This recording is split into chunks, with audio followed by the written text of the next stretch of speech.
Hello everybody, my name is Raccoon Bro, and welcome back to a Death Battle! Today is actually a very special episode, because this is the show's first ever Halloween special.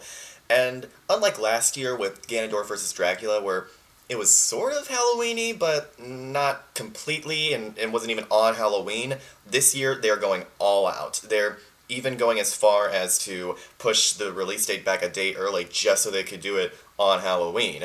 And we got two ferocious werewolf characters from Killer Instinct, Sabrewulf, and Darkstalkers, Jon Talbain. It's been a while since both of these franchises have had their time on the show.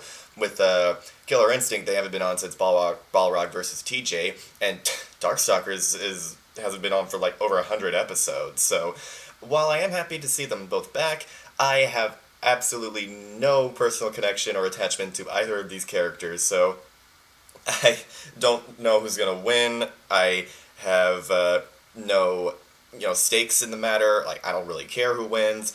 I just hope that this is as gory as everyone says it's been, because they've been saying that this is one of the goriest death battles that the show's done yet. And so, if we get something like Shredder vs. Silver Samurai, then hey, I'm all for it. Since it's a Halloween episode too, even better. So, all that being said, let's get into the mayhem.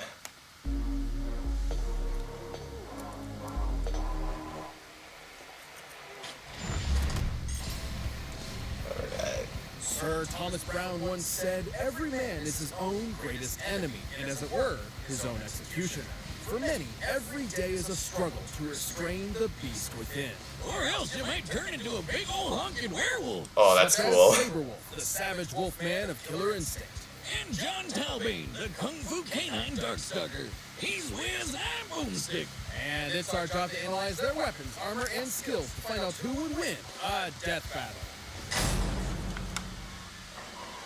Deep in the heart of Germany's Black Forest lies the ruins of Sabrewulf Castle, home to a monster of unspeakable ferocity. I mean, duh, it's called Sabrewolf Castle. What else do you expect? But that monster used to be Yeah. a man, Baron Conrad Self-fulfilling von prophecy, if you ask me. Sabrewulf. Once an aristocrat of wealth and status, his life would drastically change the day he discovered a secret laboratory deep within the castle's bowels. He stumbled onto a treasure trove of monster-hunting weapons and relics straight out of his family's secret history. Including a mysterious large claw, which he accidentally cut himself on. Uh-oh. On the light of the next full moon, the Baron transformed into... A vampire! No, a werewolf. This is the werewolf episode. Come on, Wiz. Spooky castle in the middle of nowhere. A weird cursed artifact. He's got Vaughn in his name. This is totally a vampire backstory. Now, that's for next year. Oh, they're totally doing Dio versus Alucard. You just know that that's what they were hinting towards. Really screwed him from the start there. Almost like it was destiny. It's gonna be so awesome. Originating as early as classical antiquity, the fable of men turning into wolves under a full moon is a staple of European folklore.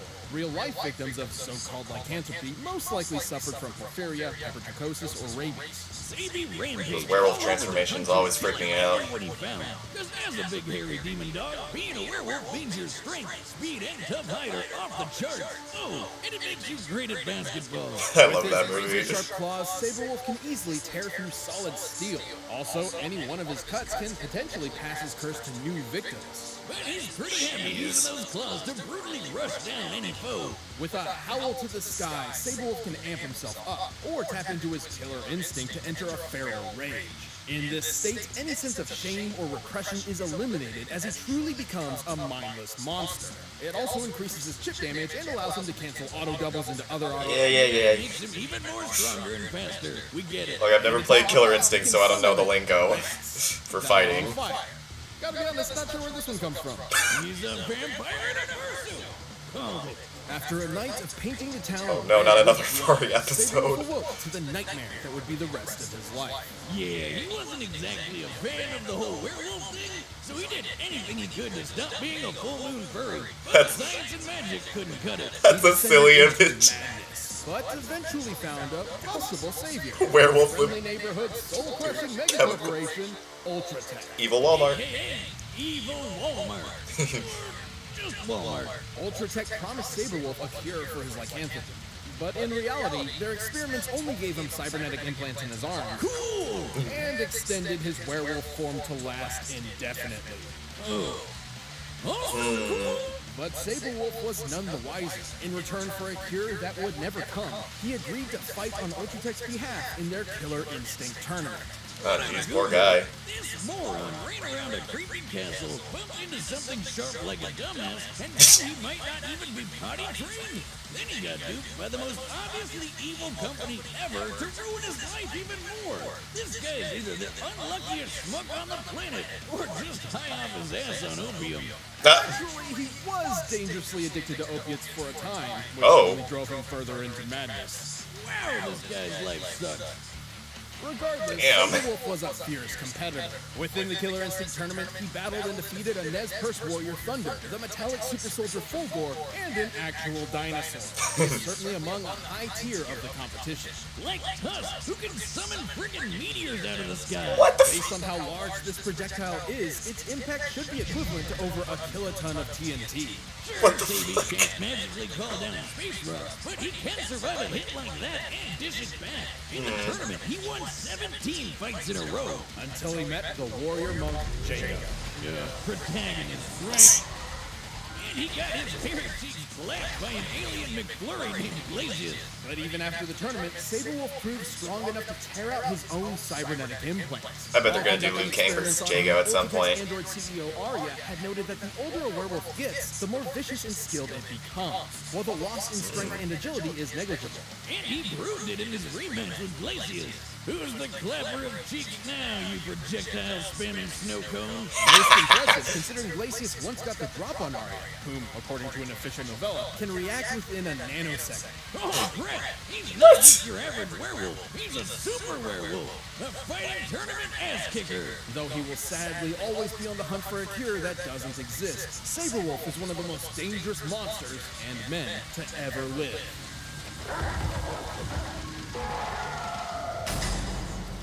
Something tells me there's going to be a lot of scaling in Welcome to this the episode. demon realm of Macaw, a dimension inhabited by powerful beings known as Darkstalkers. Basically, your classic Hollywood movie monsters mixed with anime powers. Macaw is ruled by several My friends noble told me that that's clans, basically what the including whole franchise is about. a family of beasts, Like werewolves? including one prominent member, Baraba the Wolf Lord, who had a son named Gallo. Which means hungry wolf. Really thinking outside the box with that one, huh? Perhaps he'd prefer his English name, Jon Jon Talbain. Yeah, but Talbain. his dad is named the freaking Wolf Lord. That's so awesome it almost makes me forget he's a total deadbeat. Just like my dad. Did I say that out loud? Things got worse. One of the Wolf Lord's enemies, the demon After Jedi, Zuko versus Todoroki, I feel like the deadbeat dad jokes are getting kind of old. Limits. Now a werewolf and an orphan, John grew up pretty pissed off at just about everything. Especially the humans that hunted him when he transformed. In the Oh, light shit. of the full moon, Jon can't help but embrace his roots heritage. And under a red blood moon, he risks losing all sense of self and becoming a ravenous beast. Jon's story was about the same as any werewolf, Like this until music, it it's very happened upon a jazzy. man who was also half monster, and who defeated Jon in Like combat. Cuphead. With martial arts. Hell yeah. Keep telling people the only way to solve violence is with a good pair of nunchucks. Jon's More movie did violence. not offer violence, but control. Seeing little of There are too many violins on TV. Well, we don't know for sure what fighting style he was trained in. Based on the time period, location, and its stance, we can guess that he was learning Shotokan karate. Inspired by Bushido and Zen Buddhism, Shotokan Karate's focus is on controlled calm, a strong defense, and a rejection of unnecessary violence. 1960s. Basically the exact opposite of being a werewolf. Well, sign me up for his doggy dojo, because I have no idea how all that Zen stuff translates to moves like his Climb Chaser and Wild Circular. Rejection of unnecessary violence, my ass. My This ass. dude's just showing off. By embracing his werewolf speed, Jon can bash foes with his nunchaku and move so fast he appears to be in That's two cool. places at once. And by tapping into his inner energy, key, Jon can perform the beast cannon and rock it around the room like a doggy meteor of pain. But that's nothing compared to the almighty dragon cannon. Oh yeah! So much for being Zen, right? That dragon can incinerate a whole wall. Jon's training seemed to do the trick, until his master was killed by a group of bandits. Where was your flaming dragon there, man? Enraged wow. yet again by the cruelty of mankind, but tempered by his master's compassion, Jon became conflicted over his role in a morally gray world, unwilling to fight, but always ready. And by combining his martial arts skills with his natural werewolf powers, he became a wolf man to be reckoned with. His razor-sharp claws can slice through steel, and even punch holes in powerful Darkstalkers like Lilith. He's also got those great doggo senses, like super hearing and smell. To demonstrate, I've modulated dummy senses up to the same degree as those of a wolf. I see you find my frequent humiliation amusing. Oh, I do. In open climates, wolf ears can hear sounds up Ooh, to Samurai 10 Jack. miles away. Boomstick, somebody's outside stealing your dune buggy.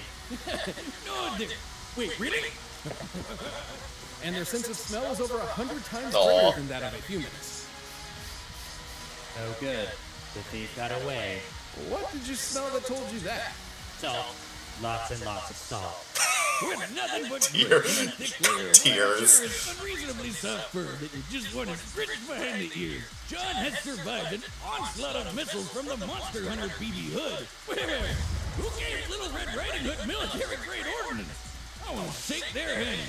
We've seen Jon Whoa. dodge bullets up close, but he's bragged about being as fast as light speed. Sure, Jan.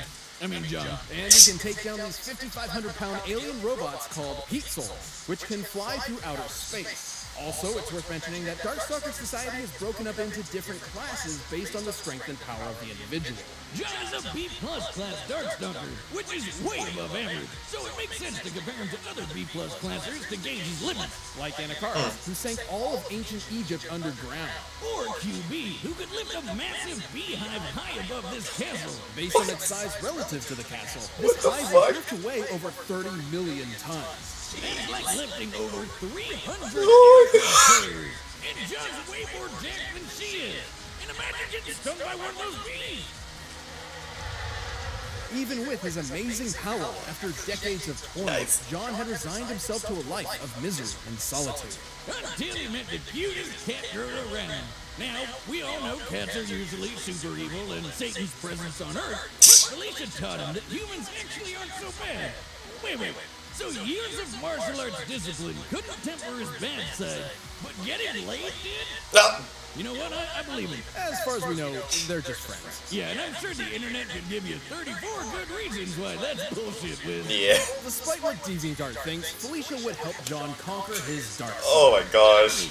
Like, he literally fought his dark side and killed it. Uh. I always thought that was supposed to be like metaphor stuff, but I guess that isn't the weirdest thing we've talked about. And with that victory, Jon finally claimed dominance over his monstrous identity and committed himself to a life of compassion. But Jon will always be a Darkstalker. If he relapses, he'll be as deadly as ever. There will always be a monster inside of him, just waiting to be let loose. Existence with humans is impossible. That is why we are called Darkstalkers. All right, the combatants are set, and we've run the daily Man. possibility. This is a tough one. It sounds like Jon might be a bit stronger, so I think I'll go with Jon. Plus, also, Sabrewulf is being voiced by Chris Guerrero, and that guy's never won a death battle.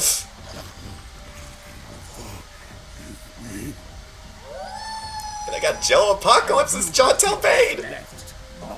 It's so awesome!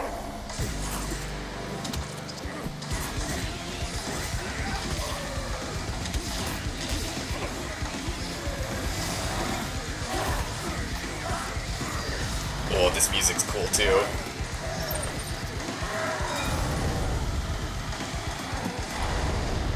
Alright, the sound design's already a lot better than the preview. So, it's exciting! Ooh.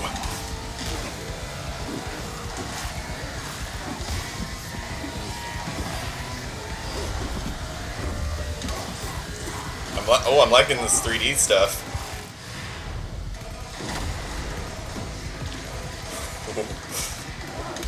That's dark.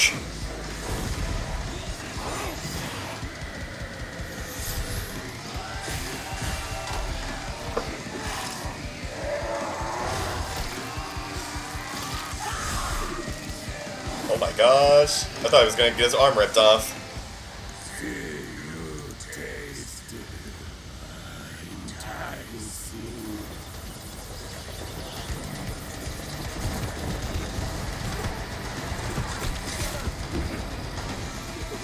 on, Jon. Don't let me down. Yeah, use those nut checks.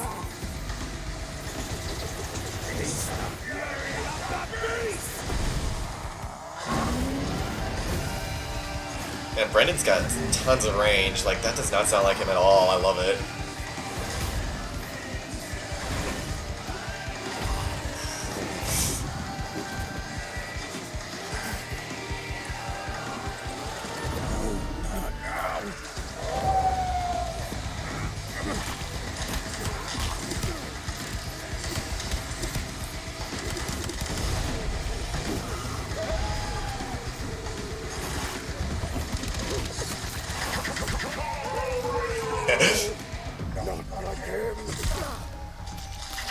Oh shit! Oh my god!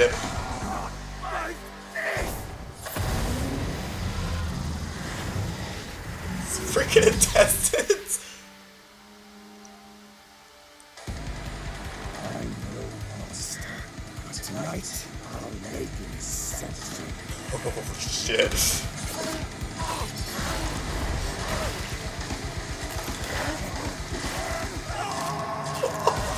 God!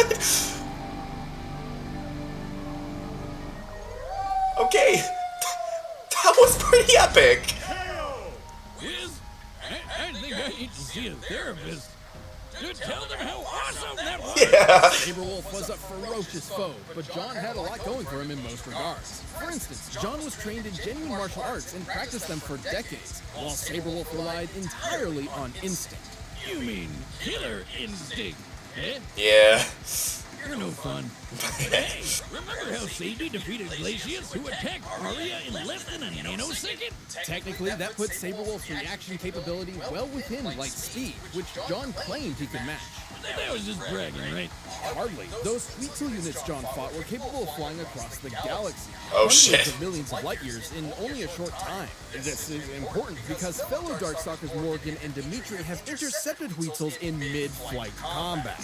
Yeah, those two are A-classers, but B-plus Darkstalkers like Jon have kept up with the higher classes in speed plenty of times. Hell, BB Hood can, and she's a C-class. When it comes to the Darkstalker class system, speed is much less a factor than power and energy levels. To be frank, even if Jon was half Morgan's speed, he'd still be faster than Sabrewulf. So, if anything, he wasn't bragging enough. He was way stronger, too. QB's also a B-plus Darkstalker, and she lifted that 30 billion-ton beehive. Yeah, I had a feeling. More than anything Sabrewulf can pull off. And when it came I had a to feeling Jon was range, stronger. I think a flaming Inferno Key Dragon beats out a lone discount fire bat any day. While his application is different, we can gauge the level of ki Jon has at his disposal by factoring Anakaris sinking all of Egypt.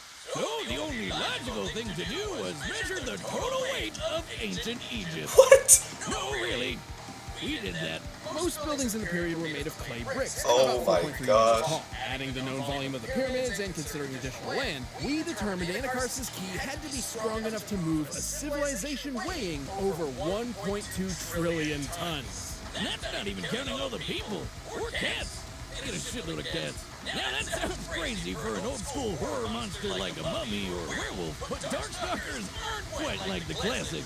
At this fight's core, though, Jon won because of the kind of werewolf he was. Through years of struggle, Sabrewulf never found any means to tame his savagery, while Jon had successfully managed to regulate his wild side, giving a level of precision, skill, and control the poor Baron couldn't even begin to understand. The intestines Sabrewulf got was me. vicious and unrelenting, but Jon had the training, the power, and, yes, the flaming Inferno Dragons to score a brutal victory.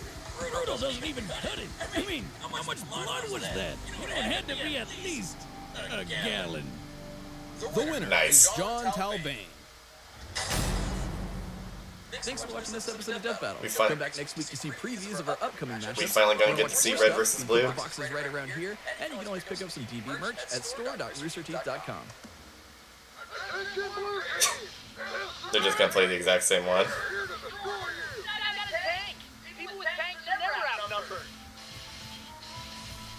Yeah, don't even pretend like we wouldn't catch that. Don't even joke yourself. You just played the exact same preview. You think we wouldn't notice?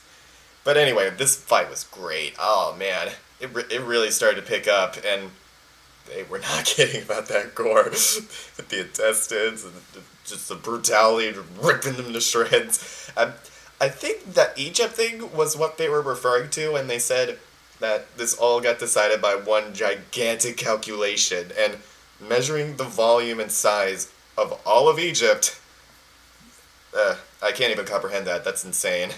Just think of the amounts of grains of sand they would have had to take into account. Get Omega on the horn. We must have him count every single grain. And yeah, so I'd say this was a pretty dang good episode. Not sure where it ranks among my favorites for this season, but we'll see later. So thank you all so much for joining me. I hope you all liked this episode as much as I did, and be sure to stay tuned for the next video. Take care.